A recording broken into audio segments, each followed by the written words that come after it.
going back to the early days as a trainer, you obviously trained Crolla and Murray, and obviously you and Murray had the fallout. He left, and obviously Crolla and Murray had the fight. You represented Crolla.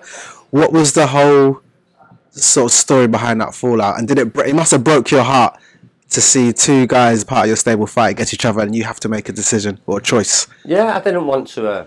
I didn't want the fight as well. No one didn't want the fight. I didn't want to be part of most probably ending someone's career who I had helped develop. Having John since as a 15-year-old, going through the schoolboys, junior ABAs, turning professional, being all over the world with him. Brandon Rios, Madison Square Garden, and then coming back, and then the Mitchell fight. And John deciding, listen, he wants to go. So I said, right, all right, then, off you go.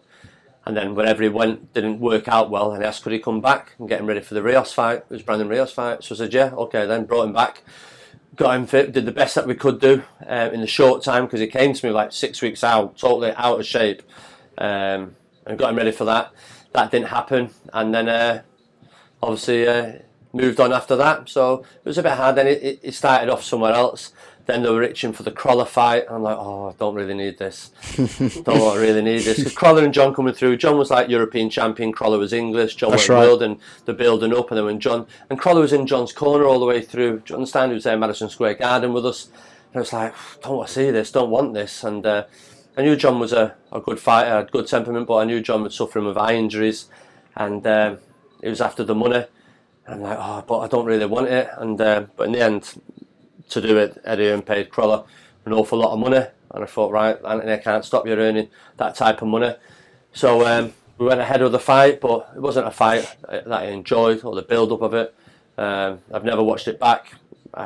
Listen, as soon as the fight was done, I was left, gone in the change rooms, and it was just a shame to see it end like that. You know what I mean? I understand there's boxing and there's business, but it's not a fight or something that I'd really brag about. Do you know what I mean? So that was it. It was a fight, and Crolla employed me to do a job, and we did that on the night. And John Murray gave a good account of himself that night, and he did what I thought he'd do early on them first 5-6 rounds. God knows how Crolla got through them, but we did, and we managed to get the result in the end. But fair play to John Murray for making it a great fight. And I know John was a very like Ricky Hatton, who was very all or nothing. He was in the gym, it was everything. Outside the gym, it was everything. So it was a good fighter. I think John, I felt sorry for John a little bit because he was on the back of great fighters that Manchester had, Michael Broder, Ricky Hatton.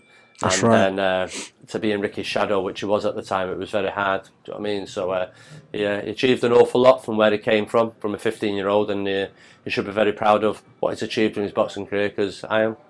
Yeah, it was. He almost seems to me like a marketer's dream, because he could play the villain. He came across like such a nice guy, but also such an angry guy as well. Yeah.